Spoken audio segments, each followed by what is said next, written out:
కొమరవెల్లి మల్లన్న దర్శనానికి వచ్చేటువంటి భక్తుల సౌకర్యార్థం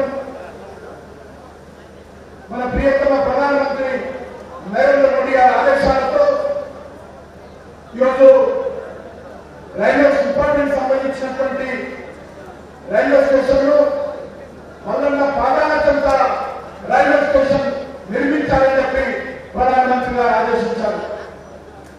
ఈరోజు మనకందరికీ తెలుసు ఇక్కడ అనేక రకాలుగా చాలా రోజుల నుంచి చర్చ జరుగుతున్నప్పటికీ ఈరోజు నరేంద్ర మోడీ గారి ఆదేశాలతో మన ఇంజనీర్లు టెక్నికల్ ఫీజిబిలిటీ సాంకేతిక సాధ్యాసాధ్యాలను మరి ఈరోజు పరిశీలించిన తర్వాత నరేంద్ర మోడీ గారు ఇక్కడ రైల్వే స్టేషన్ నిర్మాణం చేయాలని ఆదేశించడం జరిగింది. రైల్వే శాఖ మంత్రి అశ్విని వైష్ణవ్ గారు కూడా దీనికి ఎంతో సహకరించి ఈ యొక్క రైల్వే స్టేషన్ నిర్మాణానికి వారు కూడా మద్దతు తెలియజేయడం జరిగింది. కొమరవెల్లి కొండ ప్రాంతంలో ఉంది, చుట్టుపక్కల ఏకవారంగా ఉంటుంది.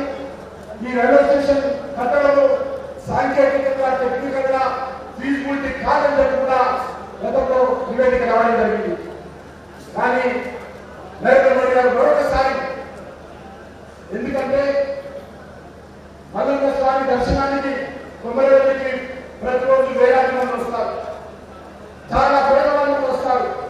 రైల్వే స్టేషన్ ఉంటే సేఫ్ గా వాళ్ళు ఇక్కడికి రావచ్చు, దర్శనం చేసుకోవచ్చు. మన ప్రాంతాలకు రైల్వే స్టేషన్ ద్వారా రైలు ద్వారా మళ్ళీ తిరిగి వెళ్ళొచ్చు.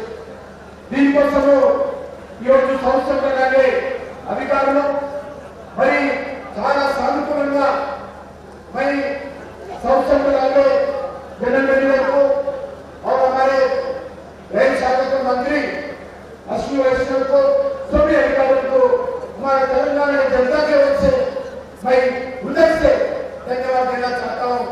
आज इस रेलवे स्टेशन का निर्माण का भूमि पूजन का कार्यक्रम किया है। ఎందుకంటే ప్రధానమంత్రి గారు కలిసినప్పుడు ఈ యొక్క కొమరవెల్లి మల్లన్న స్వామి యొక్క విశిష్టత భక్తులకు సౌకర్యార్థం ఇక్కడ రైల్వే స్టేషన్ అవసరం విషయం వారు చెప్పడం జరిగింది. వారు ఈ విషయంలో చెప్పారు, ఇక్కడ టెక్నికల్ గా ఫీజిబిలిటీ లేదంటున్నారు అంటే మరి వారు ప్రజలుగా అశ్విని వైష్ణవ్ గారిని పిలిపించి ప్రధానమంత్రి గారు ఖచ్చితంగా అక్కడ రైల్వే స్టేషన్ నిర్మాణానికి చర్యలు తీసుకోండి, టెక్నికల్ గా ఏ విధంగా ఫీజిబిలిటీ ఉందో ఆ విధంగా ప్లాన్ చేయాలని చెప్పడం జరిగింది. ఈరోజు రైల్వే తెలుసు, ప్రధానమంత్రి గారు స్వయంగా ఈ రైల్వే లైన్ గతంలో ప్రారంభించిన విషయాన్ని కూడా మనం చేస్తా ఉన్నాం. అంతేకాకుండా ఈరోజు తెలంగాణలో రైల్వే లైన్లు చాలా తక్కువగా ఉన్నాయి. దీన్ని పెన్షన్ కోసము గతంలో చాలా నిర్లక్ష్యం జరిగింది. రైల్వే విషయంలో నరేంద్ర మోడీ గారి ప్రభుత్వం రాకముందు చాలా నిర్లక్ష్యంగా ఈ తెలంగాణకు వివక్షతో రైల్వే లైన్ వేరేది అప్పుడున్నటువంటి కాంగ్రెస్ పార్టీ ప్రభుత్వం. కానీ నరేంద్ర మోడీ గారు వచ్చిన తర్వాత తెలంగాణకు అత్యంత ప్రాధాన్యత ఇచ్చి ఈ యొక్క రైల్వే లైన్ నిర్మాణం కోసం అనేక రకాల చర్యలు తీసుకుంటున్నాం. సుమారు 40 రైల్వే స్టేషన్ ఆధునీకరించేటువంటి ప్రయత్నం చేస్తా ఉన్నాం.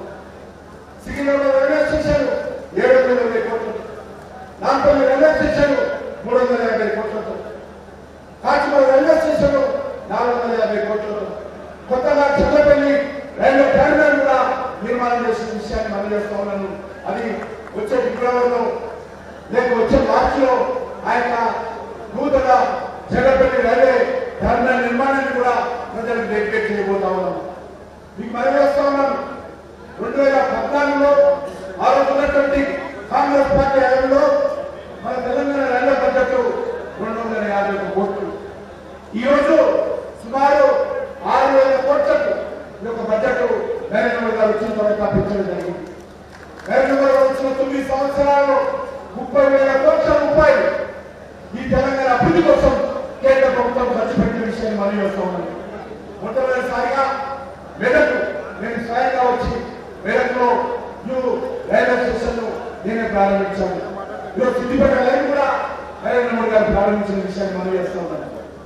బడ్జెట్ కేటాయింపులతో పాటు అత్యంత ప్రతిష్టాత్మకమైనటువంటి కార్యాలయాన్ని కూడా నరేంద్ర మోడీ గారి ప్రభుత్వం ఈ ప్రాంతంలో ఇస్తా ఉంది. మీకు తెలుసు రీజనల్ రింగ్ రోడ్ 26,000 కోట్ల రూపాయలతో తెలంగాణ అభివృద్ధిలో గేమ్ చేంజర్ గా regional ring road Tripura road కూడా నరేంద్ర మోడీ గారి ప్రభుత్వంలో తెలంగాణ ప్రజలకు అంకితం చేయబోతుందని ఎంతో కష్టపడి ఆ రోజు రీజనల్ రింగ్ రోడ్ కోసం ప్రధానమంత్రి గారితో మాట్లాడితే 26,000 కోట్ల రూపాయలు రీజనల్ రింగ్ రోడ్ వేయాలని చెప్పి ప్రధానమంత్రి గారు ఆదేశించారు. దురదృష్టం ఏంటంటే అధికారం ఉన్నటువంటి అప్పటి ప్రభుత్వంలో ల్యాండ్ అక్విజిషన్ లో ₹1 ఖర్చు పెట్టకుండా నిర్లక్ష్యం చేయడం జరిగింది. అందుకే ఈరోజు అది ఆలస్యమైంది. కానీ కేంద్ర ప్రభుత్వం కేటాయించినటువంటి 25,000 కోట్ల రూపాయలు రెడీగా ఉన్నాయి. రాష్ట్ర ప్రభుత్వం ఎంత తొందరగా ల్యాండ్ అక్విజిషన్ కార్యక్రమం పూర్తి చేస్తే రీజనల్ రింగ్ రోడ్ అంత తొందరగా తెలంగాణ ప్రజలకు అందబోతున్న విషయాన్ని ఈ సందర్భంగా మనవిస్తున్నాం. కాకుండా ఏదైతే రీజనల్ రింగ్ రోడ్ వస్తా ఉందో ఆ రింగ్ రోడ్డు బట్టి రింగ్ రైలు కూడా రేపు రోజు ఏపోతా ఉన్న విషయాన్ని సందర్భంగా మనవిస్తున్నాం. రీజనల్ రింగ్ రోడ్ వచ్చిన తర్వాత సుమారు 8-9 జిల్లాలు కనెక్టివిటీ చేస్తూ రింగ్ రైలు కూడా తెలంగాణకు నరేంద్ర మోడీ గారి ప్రభుత్వం ఇవ్వాలని నిర్ణయం చేస్తున్నది. ఎంత తొందరగా రీజనల్ రింగ్ రోడ్ పూర్తయితే అంత తొందరగా ఆ యొక్క రోడ్డు సైడ్ గా రింగ్ రైలు కూడా ఏర్పాటు చేస్తామనే విషయాన్ని ఈ సందర్భంగా మనవిస్తుంది. తెలంగాణలో ఉన్నటువంటి అన్ని రైల్వే స్టేషన్లు వైఫై ఫ్రీ వైఫై ఇచ్చిన విషయాన్ని మనవిస్తా ఉన్నాను. అదే కాకుండా ఈరోజు